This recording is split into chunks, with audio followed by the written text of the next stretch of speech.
السلام عليكم ورحمة الله وبركاته. اليوم راح نتكلم عن مرض الاكتئاب. مرض الاكتئاب مرض واسع الانتشار بالنسبة للأمراض النفسية، تقريبا نسبته توصل من 15 إلى 20% بكل بلد، إذا هو يعني نسبة واسعة بالنسبة للأمراض النفسية. طبعا ضيعت نقالك، رسبت بامتحان، فشلت بمقابلة عمل، ما طلعت عينك بالشركة الفلانية، اكتئبت، ورا فترة لقيت نقالك راح هذا الشعور بالاكتئاب، اشتريت غيره أحسن من عنده، نسيت الرسوب، نسيت فشلك بمشروع معين. هذا يسمونه مزاج عابر، رد فعل عادي يصير ممكن بأي شخص، فمزاج عابر يسمونه ورد فعل طبيعي. لكن الاكتئاب لا، يستمر عندك أكثر من أسبوعين، وماكو شي ممكن يغير مزاجك، وماكو شي ممكن يحسن مزاجك للأحسن. فهو هذا الاكتئاب. إذا نريد نعرف الاكتئاب بصورة أدق، شعور بالحزن والتشاؤم والذنب، يحس الإنسان بالذنب وتشاؤم وحزن، ويفقد إحساسه بالواقع، يحس إنه حياته ما لها معنى، ماكو داعي للحياة. أيضا يفقد استمتاعه بالأمور، مثلا هو يحب كرة القدم، يعني يحب يشاهد كرة القدم، يستمتع بها، فمن يشاهدها خلاص ما عاد يستمتع بها، ما عاد يثير اهتمام. أو يحب يلعب كرة القدم، من يلعب يفقد إثارته بهذا الشيء، فيفقد استمتاعه ويفقد الإثارة بالأشياء اللي كان يحبها. ماكو شيء ممكن يمتعه ويثيره، حتى يفقد الاستمتاع والإثارة إنه يقوم بشيء معين، ما له واهس. نقول إحنا بالعراق نقول ما له واهس، فما عنده مزاج أو دافع إنه يروح للمدرسة، يروح للشغل مالته، يقوم في شيء معين. فهو هذا تعريف الاكتئاب بصورة معينة، يخلي الإنسان دائما قاعد بالفراش، ويعني حالته جدا يعني تأثر على حياته بصورة سلبية، وتأثر على إنجازاته، وتوقفه على كثير من الأشياء. راح نتكلم عن مضاعفات المرض طبعا، راح نتكلم عن أنواع المرض، أنواع الاكتئاب إلى أنواع، وراح نتكلم عن تشخيص الاكتئاب، وراح نتكلم عن علاجه ومضاعفاته. قبل كل شيء خلونا نشوف هذا الفيديو اللي فيه تتقابل دكتورة نفسانية ويا إنسانة مصابة بمرض الاكتئاب، وخلونا نشوف هذا الفيديو سوا، بعدين نرجع نتكلم. المريضة عمرها 38 سنة، مطلقة وعندها طفلين، اسمها أليسون. هاي الدكتورة النفسية طبعا. فاجت هاي المريضة اسمها أليسون وعندها طفلين، جاي تعرفها بنفسها الدكتورة اسمها تايلور. راح تبدي تاخذ منها التاريخ المرضي حتى تشخص.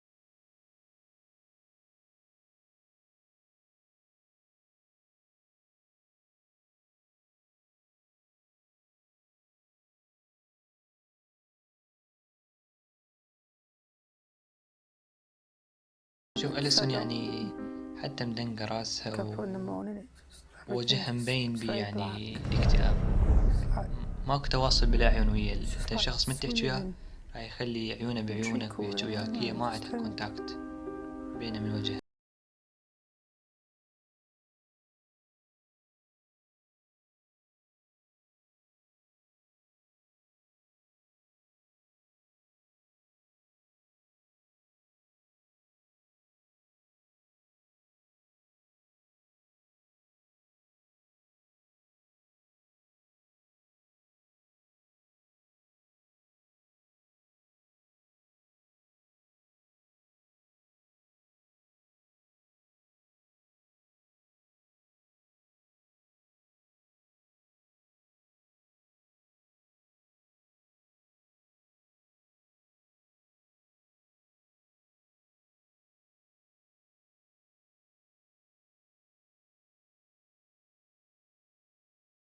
What about other things? What about your energy levels? Are you managing to keep up with things?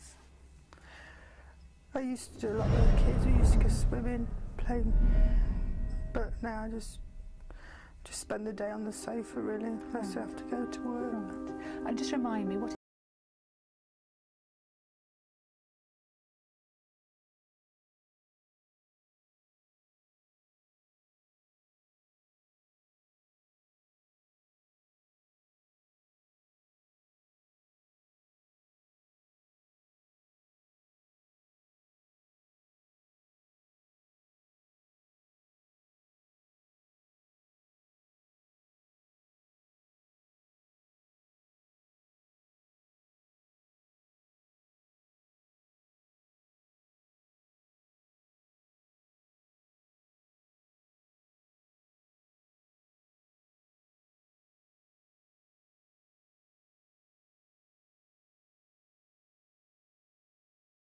عليها كانت تعاني من أرق.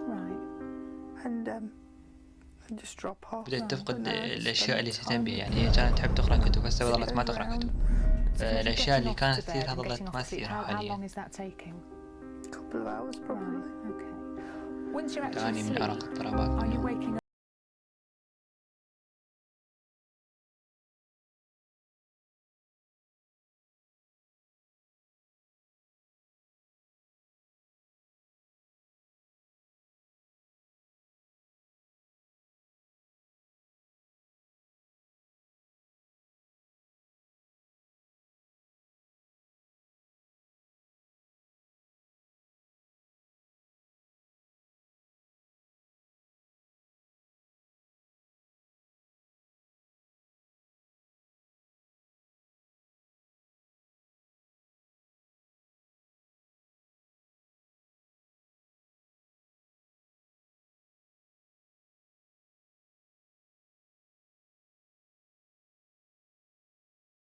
تعرف شهيتها من خوفها إنها بدأت تسألها عن التركيز والانتباه.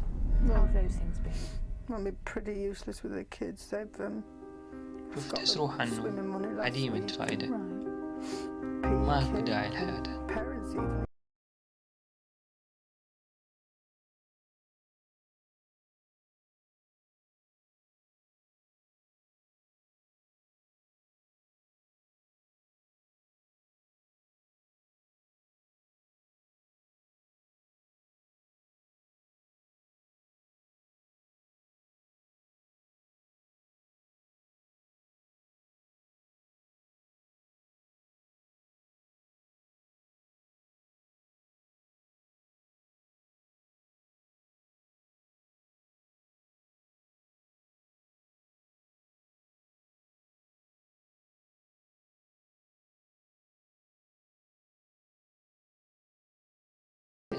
الدكتورة جاي تسألها أسئلة، من خلال هذه الأسئلة توضح المريضة أنه هي كيف تشخصها أنه هي مصابة أو مرض الاكتئاب. إن شاء الله راح نتكلم بالتشخيص كيف نشخص مريض الاكتئاب من خلال اختبارات معينة وأسئلة معينة.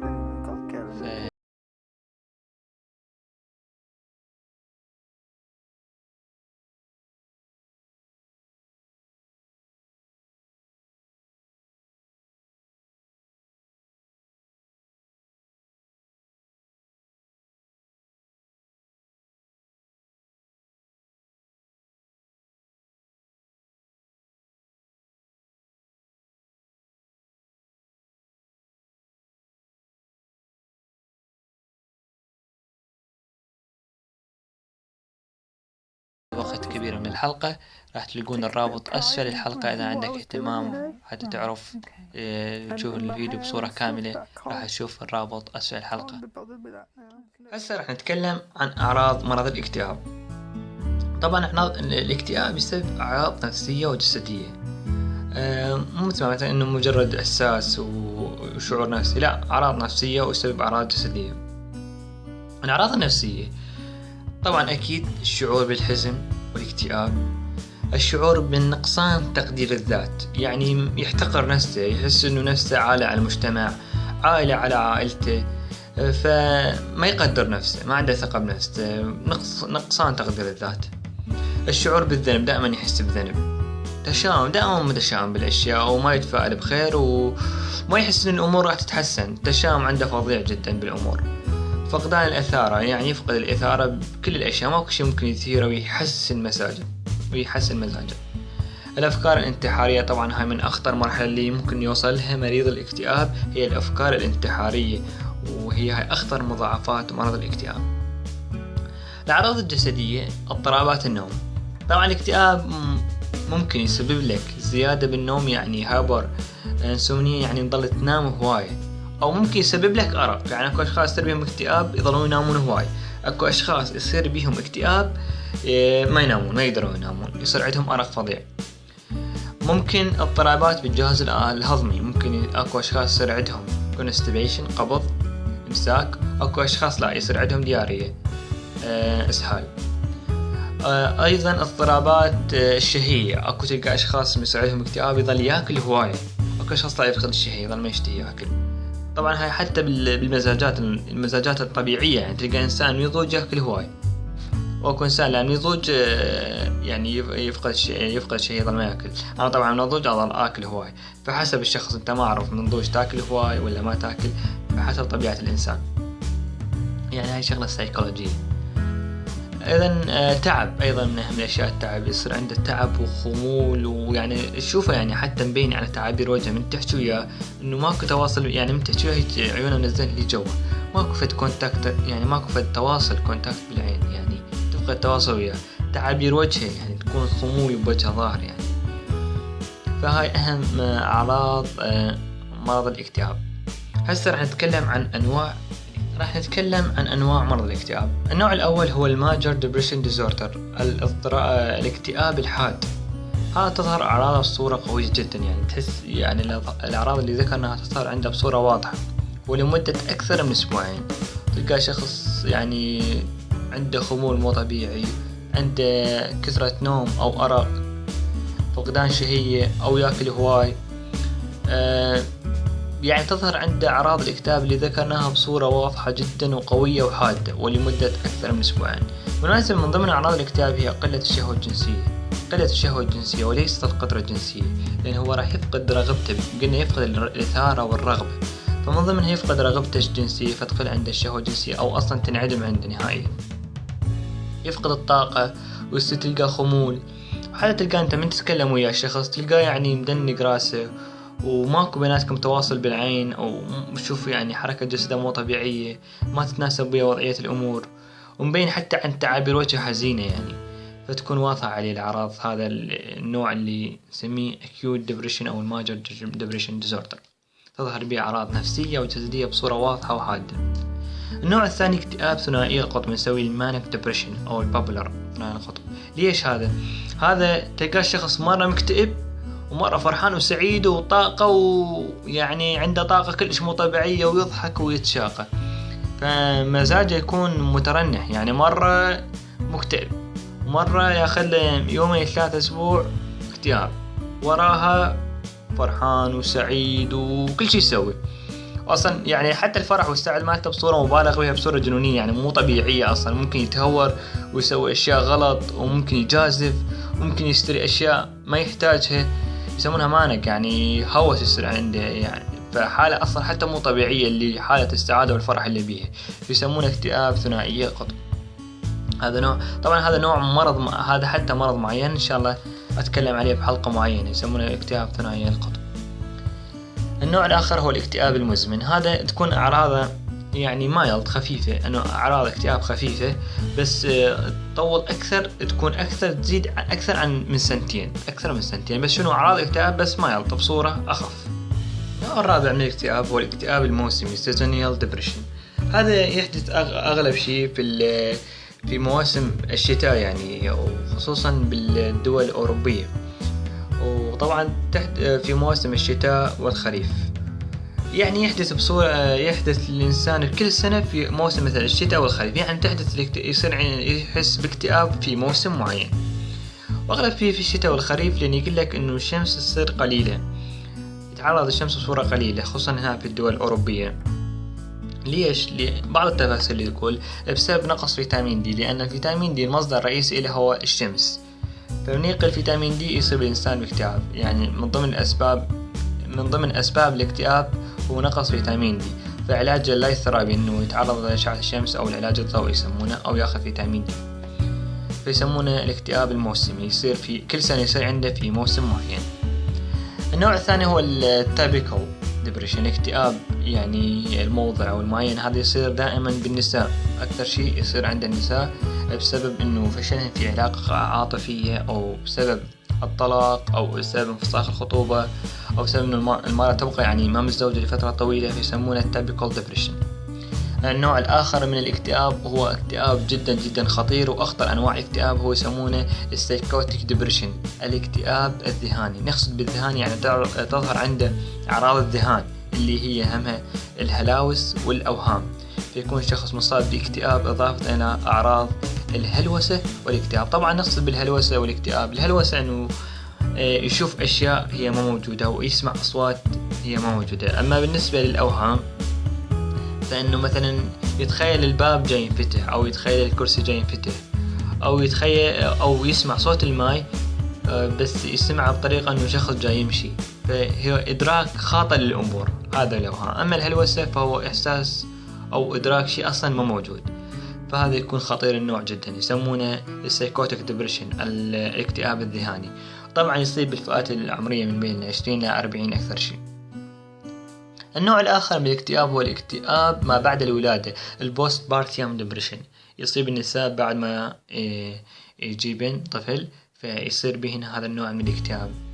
ويقول لك يصير بهن إنه بسبب تغيرات الهرمونات اللي تصير عند المرأة، وأيضا إلى تغير حياة المرأة، إنه يصير عليها طفل فتهتم به، فتظل تفكر بالطفل، يعني كل ساعة تنتبه له، خاف يطيح، خاف جوعان، يعني الخوف الزائد والقلق الزائد على الطفل هم يسبب لها اكتئاب، يعني خصوصا في الطفل الأول، فيسمونه الاكتئاب بعد الولادة. النوع الآخر من الاكتئاب هو الاكتئاب قبل الدورة الشهرية. طبعا المرأة من يصير على دورة شهرية شيء طبيعي إنه تحس باكتئاب، أو لأن تغيرت هرموناتها، بس المو طبيعي إنه يصير عندها اكتئاب قبل الدورة الشهرية، فيسمونها البيريمنسترال سيندروم، إنه تحس إنه هاي متلازمة معينة تسبب للمرأة اكتئاب قبل لا تجيلها الدورة بيومين بثلاثة، تحس المرأة مكتئبة، فهذا أهم نوع من الاكتئاب. آخر شيء هو الاكتئاب بسبب المواقف، situation depression، يعني شخص توفى عليه شخص عزيز في حياته، أو توفى عليه فد صديق معين عزيز عليه بحياته، أو صار عنده موقف جدا أثر عليه فانصاب الشخص باكتئاب، فهذا يسمونه الاكتئاب بسبب المواقف situation depression. تكلمنا عن أنواع الاكتئاب بصورة مبسطة وسريعة. هسه راح نتكلم عن تشخيص الاكتئاب، نتكلم عن تشخيص مرض الاكتئاب. مرض الاكتئاب تشخيصه يعني هواي أكو طرق نشخص، كثير من الطرق ممكن نشخص بها مرض الاكتئاب. من ضمنها اختبار هاملتون. هذا الاختبار يقوم به الدكتور النفساني اللي انت تروح له، عبارة عن أسئلة MCQ. فهو يعني الدكتور عنده فد لسته من الأسئلة هي هاي، يسموها اختبار هاملتون نسبة إلى الدكتور هاملتون اللي هو أسس هاي الطريقة. فهاي الدكتور هو النفساني اللي يسوي لك إياها. الطريقة الثانية DSM-5 كارتيريا، هاي ممكن أنت تسويها. هي عبارة عن 9 أسئلة هسه ها طبعا راح نشرحها بالتفصيل. هسه عبارة عن 9 أسئلة، من هاي ال9 يكون عندك 5 نقاط، من هاي ال9 يكون عندك 5 نقاط تحدث عندك كل يوم لمدة أكثر من أسبوعين. هاي من هاي ال9 5 نقاط لازم تصير عندك يومية أكثر من أسبوعين. هسه راح نتكلم عليهم. أول شيء المزاج المكتئب والحزن والتشاؤم، هذا عرفنا شو المزاج المكتئب. ثاني شيء يفقد الشعور بالمتعة، يفقد الشعور بالإثارة. رابع شيء النوم الكثير أو الأرق. خامس شيء السايكوموتر ديزوردر. شنو السايكوموتر ديزوردر؟ يعني يصير عنده بطء في الحركة، بطء في ردة الفعل. يعني مثلا أنت تجي تقول له بيت جيراننا احترق، يعني عادي ما تشوف عنده ردة فعل يعني طبيعية، ردة فعله بطيئة جدا للأمور. مثل قاعد يمه اكو فد جلاس ما يطاح، ما اشوفه يعني اكو فد رد فعل، ماكو ردة فعل عنده. حتى مبين على وجهه، يعني تحكي له فد نكتة عادي ما مبين عليه، فتحس عنده فد بلادة برود وبطء ردة الفعل وبطء حتى حركة تمشي، يشوف يعني من يمشي يم الحائط ويمشي ببطء حتى من يحرك ايده، فهي يسمونها سايكوموتر ديزوردر. 5 نقطة هاي. 6 نقطة، النقطة السادسة خمول وفقدان طاقة. 7 نقطة الشعور بالذنب وعدم وجود قيمة للحياة، ما يحس يعني يفقد أمله بالحياة، يشعر بالذنب، ماكو قيمة للحياة. 8 نقطة قلة التركيز، ما يقدر يركز، ما يقدر يفكر، ما يقدر يركز في فكرة معينة، وهاي تسبب مشكلة خصوصا للطلاب الجامعيين، للطلاب المدرسة، لأن ما يقدر يركز على فكرة معينة، ما يقدر ينتبه، ما يقدر يركز في التفكير على شيء معين، فيسبب لهم مشاكل جدا كثيرة في دراستهم، ممكن يفشلون بالدراسة بسبب الاكتئاب. 9 نقطة الأخيرة وهي الأخطر التفكير في الانتحار، يعني ممكن أن شخص يفكر بالانتحار، فهي 9 نقطة. أذن 9 نقاط، إذا عندك 5 نقاط من الدهن 5 نقاط، طبعا 5 نقاط أو أكثر أكيد، لمدة يومية تصير عندك تحس بيهن لمدة أكثر من أسبوعين فعندك مرض الاكتئاب، هذا يسمونه DSM-5 كرايتيريا. أيضا هناك اختبارات عديدة، يعني جدا عديدة. بالنسبة لمرض الاكتئاب تشخيصه، أحب أذكر في الموضوع معين أنه الاكتئاب ممكن يكون مرض اكتئاب أو ممكن يكون عرض لمرض، ممكن هو أنت عندك مرض اكتئاب وممكن يكون هو عرض لمرض معين عندك، فهنا راح يختلف العلاج نهائيا. فهسه راح أتكلم عن 10 نقاط ممكن تسبب لك عرض الاكتئاب وليس مرض الاكتئاب. هسه 10 حالات الاكتئاب كعرض وليس كمرض، يعني هاي 10 حالات تسبب لك اكتئاب نعالجها يروح عنك اكتئاب. من ضمنها أول شيء فيتامين دي، نقص فيتامين دي يسبب لك أعراض مرض الاكتئاب. إذا يعني فهنا راح يكون العلاج يختلف، ما نعطي أنتي دبريشن مرض الاكتئاب، لا نعطي فيتامين دي يروح عنه الاكتئاب. ثاني شيء خمول الغدة الدرقية، الهايبوثايروديزم، ندخل أو خمول أو كسور نسميها الغدة الدرقية، ندخل فعالية الغدة الدرقية راح يصير عندك أعراض مرض الاكتئاب. طبعا هاي أكيد علاجها يختلف، مستحيل تنطي أنتي دبريشن، راح تنطي ثايروكسين. تحليلها إنه بالدم نشوف إنه T4 والT3 قليلة، خمول الغدة الدرقية. النقطة الثالثة أو الحالة الثالثة انخفاض مستوى السكر بالدم، هم يسبب أعراض الاكتئاب. النقطة الرابعة الجفاف وقلة شرب الماء، إنه شخص ما يشرب ماء هواي، فأيضا تسبب له أعراض. فالأفضل إنك يعني إذا تحس بنوع من الاكتئاب قبل النوم تشرب ماء، أول ما تقدر تشرب ماء، يعني تكثر من شرب الماء، لأن الجفاف أيضا يسبب أعراض مرض الاكتئاب. 5 نقطة حساسية الطعام، مو مثل المعروف إنه حساسية الطعام هي من تاكل أكلة معينة، مثل البيض عندك حساسية من البيض، من تاكل البيض راح يبدأ جسمك يحكك وتظهر بيك أعراض الحساسية. بس أيضا هناك حساسية من الطعام، من نوع معين من الطعام يسبب لك اكتئاب، فانتبه لنفسك إنك من تاكل أكلة معينة اللي يسبب لك هذا، شوف إنك تغير مزاجك وحسيت باكتئاب بها، اكتب هذه الأكلة، فمرة مرتين 3 إذا ثبتت التهمة على هذه الأكلة فابتعد عنها، لأن أنت عندك حساسية من هذه الأكلة تسبب لك الاكتئاب. النقطة السادسة أعراض انسحاب الكافيين، خصوصا الأشخاص اللي يشربون شاي هواي وقهوة هواي من الأمثالي، يعني يصير عندهم إدمان على مادة الكافيين، فمن ما يشرب شاي باليوم معين أو ما يشرب قهوة راح تظهر عنده أعراض انسحاب الكافيين فيحس بالاكتئاب. النقطة السابعة الأدوية، رحت للدكتور عندك في مرض معين انطاك دواء بديت تحس بالاكتئاب، فاحتمال انه هو هذا الدواء السايد افكت، التأثير الجانبي له هو يسبب لك أعراض مرض الاكتئاب، مثل الأكيوتان اللي يستخدم في علاج حب الشباب، أدوية الضغط والقلب، أدوية الضغط مثل البيتا بلوكر هم يسبب أعراض الاكتئاب، السايد افكت مالتها، مضادات التشنج انتي كونفلوجن، منومات، مهدئات، خافضات أدوية اللي تخفض الكوليسترول، ينظرها الشخص اللي عنده زيادة بالكوليسترول، ممكن السايد افكت مالتها انه يسوي عندك اكتئاب. ستاتينز، الزوفير اكس، انتي فيرال، مضادات فيروسات، بعض حبوب منع الحمل ايضا تسبب اعراض مرض الاكتئاب. النقطة الثامنة نقص الحديد، نشوف تحليل الدم، نشوف الهيموغلوبين قليل، ايضا يسبب اعراض مرض الاكتئاب.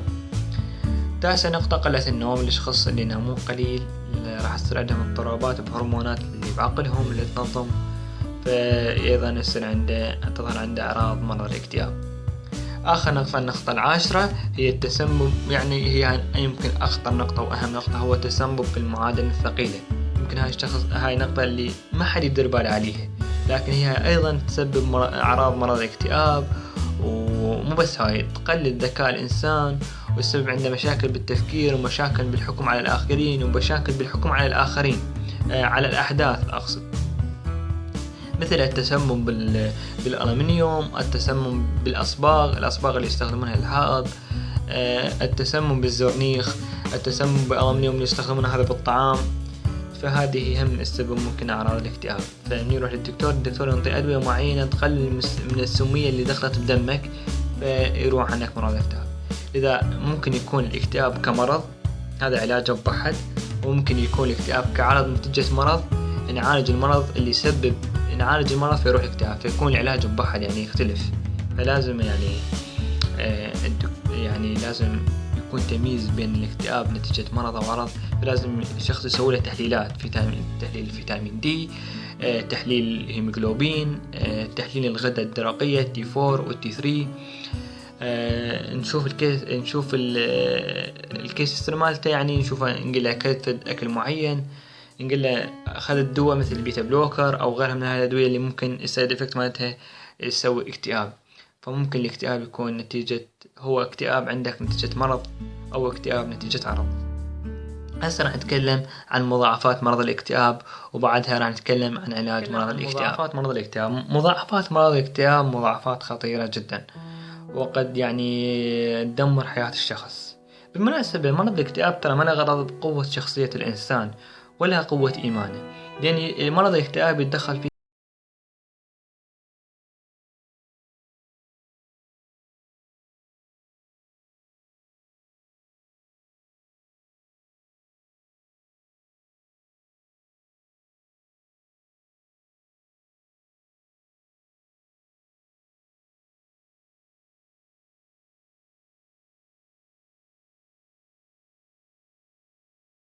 علاج أحسن لك من المأساة اللي تعيشها وغير حياتك، لأن مضاعفاتها خطيرة جدا. من ضمن هذا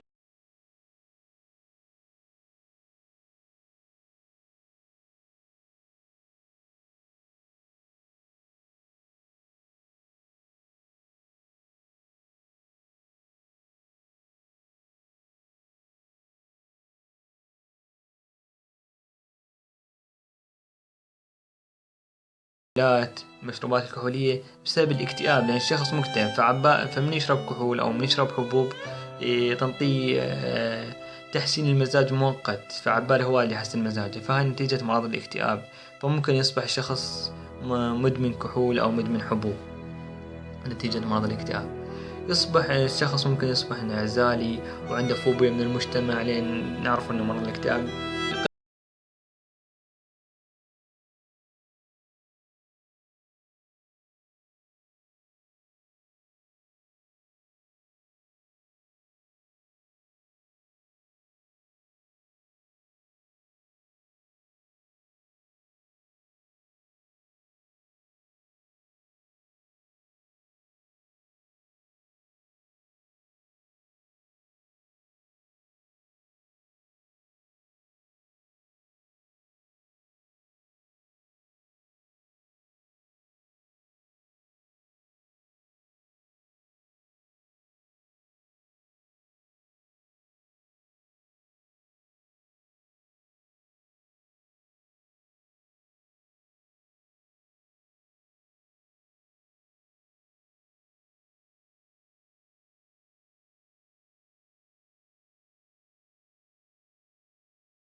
علاج مرض الاكتئاب.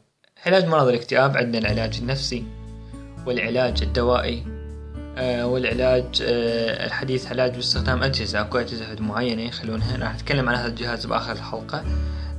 علاج باستخدام جهاز معين هم يستخدم لعلاج الاكتئاب. بالنسبة للعلاج النفسي أكو هواي أنواع العلاج النفسي، من ضمنها راح أتكلم عنها العلاج السلوكي، العلاج السلوكي الإدراكي الكوغنيتيف بيهيفير ثيرابي. طبعا هاي تحتاج لها دكتور نفساني هو اللي يعالجك بيها من 10 إلى 20 جلسة. فكرتها إنه الدكتور راح يغير أفكارك السلبية ويغير إدراكك السلبي، لأن تغيير الأفكار يؤدي إلى تغيير السلوك وتغيير الأحاسيس. لأن إدراكك للحياة كما قال الدكتور إبراهيم الفقهي، إدراكك للحياة لا تعني الحياة إنما تعني حياتك أنت. فمن يغير أفكارك راح تتغير سلوكك وراح تتغير مشاعرك وراح تتخلص من أفكارك السلبية. فراح يقوم بها الدكتور النفساني، ممكن يستخدم بها جلسات تنويم مغناطيسي أو تنويم إيحائي يسمونه، ويغير بها أفكارك السلبية.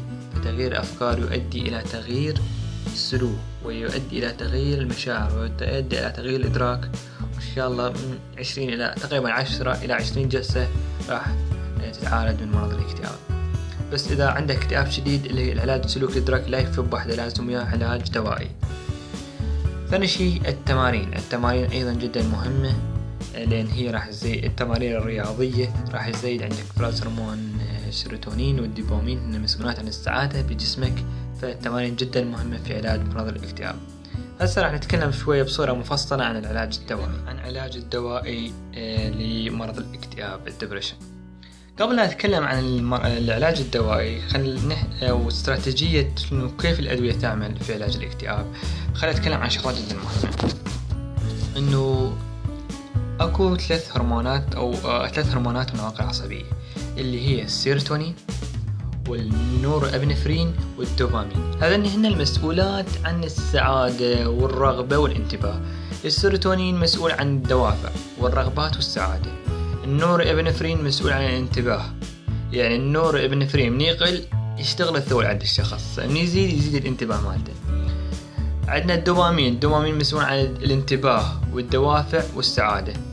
فهن الهرمونات اللي إذا قل يصير عند الشخص اكتئاب. فالأدوية راح تلعب على هذه الهرمونات. كل ما بالفكرة أنه موجودة نواقل عصبية داخل عقلك. فالسيروتونين من يطلع من عقلك ناقل عصبي، من يطلع تشعر بالسعادة، فيرجع ما يضل برا، يروح هذا الشعور. هاي الأدوية شنو شغلتها؟ ما تخلي يرجع الدواء، inhibitor يسوون reuptake inhibitor. فمن يطلع السيروتونين يقول ظهر برا، خلي الإنسان يشعر بالسعادة لأن هذا الشخص مكتئب، فيظل برا السيروتونين فتشعر بالسعادة. فهاي استراتيجية ببساطة استراتيجية عمل الدواء. فما تخلي السيروتونين يرجع لداخل الخلية. هاي ببساطة حبيت أفوضح لكم هاي الفكرة قبل لا نبلش نتكلم عن الدواء. هسه نتكلم عن الأدوية. المجموعة الأولى من الأدوية هي مجموعة مشهورة جدا، الترايسايكل أنتي ديبريشن دراكس، اللي مثل من أمثالها الأمتربتلين والكلومبرامين والأمبيبرامين. هذني أدوية مشهورة استخدامها للأنتي ديبريشن. النوع الثاني اللي هي جدا مشهورة وأهم أدوية تقريبا جدا مهمات، اللي هي يسمونها Selective Serotonin Reuptake Inhibitor SSRI. SSRI توني شرحت فكرتها، انه هي ما تخلي السيروتونين يرجع للخلية، يسوي انهبيتر، ما تخليه يرجع لداخل الخلية فيظل برا السيروتونين، لأن هو مسؤول عن السعادة، فيحس الإنسان بالسعادة. من أشهر هذه أنواع الأدوية، من أشهر نوع من هذه الأدوية اللي هو الفلوكسيتين. فقرة بالفيديو راح أتكلم عن كم علاج حديث وله مميزات خاصة. بس قبل لا أتكلم لازم أذكر شيء جدا مهم بالنسبة للأدوية المستخدمة في علاج الاكتئاب، اللي هي إنه جميع أدوية الاكتئاب وأغلبيتها تبدي يعني تاخذ تأثيرها وراء أسبوعين. يعني مو من أول يوم أنت أخذت الحباية خلاص طلعت من الاكتئاب وراحت منك أعراض الاكتئاب، لا، تحتاج فترة تقريبا أسبوعين يلا تظهر نتيجة. فلازم تلتزم بالدواء يوميا وأكثر من أسبوعين، يعني يلا تبدي تظهر فعالية الدواء. أيضا ملحوظة مهمة لازم أذكرها، إنه أغلب أدوية الاكتئاب تسوي ضعف جنسي. هسه راح أتكلم عن أدوية حديثة ومميزاتها. من ضمن هذه الأدوية اللي هي البوبروبيون يستخدم طبعا دواء حديث الاكتئاب، ويستخدم أيضا في علاج الأشخاص اللي يريدون يقطعون التدخين، اللي يريدون يقلعون عن التدخين، فهذا الدواء هم يفيدهم. أيضا في علاج مرض نقص الانتباه وفرط الحركة، هذا المرض يصير عند الأطفال، يصير عندهم نقص بالانتباه، ويصير عندهم تشوف عنده حركة فظيعة، يعني من يجي لبيتكم يفلش الأغراض، ما هو مويده، يعني مرض هذا عنده، ويصير عنده غباء بالدراسة لأن عنده نقص انتباه. هذا طبعا راح أتكلم عليه بحلقة معينة، مرض يصير أكثر شيء بالأطفال، وممكن نغير حياة طفلك إن يتعالج هذا المرض. هذا موضوعنا هسه. بالنسبة لهذا الدواء المفروض الكمية اللي تستخدم مو أكثر من 150 ملغ باليوم، وملحوظة جدا مهمة الأفضل أنك تعرف ولا تعرف الدواء، أنه هذا الدواء لا يستخدم للأشخاص اللي عندهم صرع، دواء آخر حديث يسمى الميرتازابين. من ميزته أنه هو لا يؤثر على الجنس، يعني قلنا أدوية الاكتئاب تؤدي إلى ضعف جنسي، هذا الدواء لا يؤثر على الجنس، فيعني الأشخاص اللي مقبلين على زواج واللي يعني متزوجين وعندهم مشكلة، يعني فالأفضل يأخذون الميرتازابين لعلاج الاكتئاب. أدوية أخرى ممكن تساعد هي الأوميغا 3 والبي 12. آخر شيء أتكلم عن جهاز، هو جهاز يستخدم لعلاج الاكتئاب، أيضا يسمى Cranial Electrotherapy Stimulation CES. هذا الجهاز يستخدم في علاج مرض الاكتئاب. حتى لا أطول مقطع الفيديو ما يصير طويل جدا، إذا عندك اهتمام وتريد تعرف معلومات عن هذا الجهاز وتريد تعرف شلون يستخدم هذا الجهاز، الرابط الفيديو المعلومات عن هذا الجهاز أسفل الفيديو في التعليقات راح تلقى رابط. هذا الرابط بفيديو يتكلم لك عن هذا الجهاز وكيف استخدامه وكيف تأثيره، إذا حابب تتعرف أو تعرف عن جهاز الكرانيال إلكتروثيرابي ستيميوليشن المستخدم في علاج الاكتئاب. آخر شيء أحب أقوله، أرجوكم استعملوا العلاج، لستم مضطرين لتحمل المأساة والمعاناة. حباية وعلاج ممكن يغير حياتك ويخلصك من هذا المرض اللي ممكن يدمر حياتك ويوقفك عن نجاحاتك ويوقفك عن كثير من أشياء حياتك. إن شاء الله ما كنت طولت عليكم، كان وياكم وليد نبيل، شكرا لاستماعكم.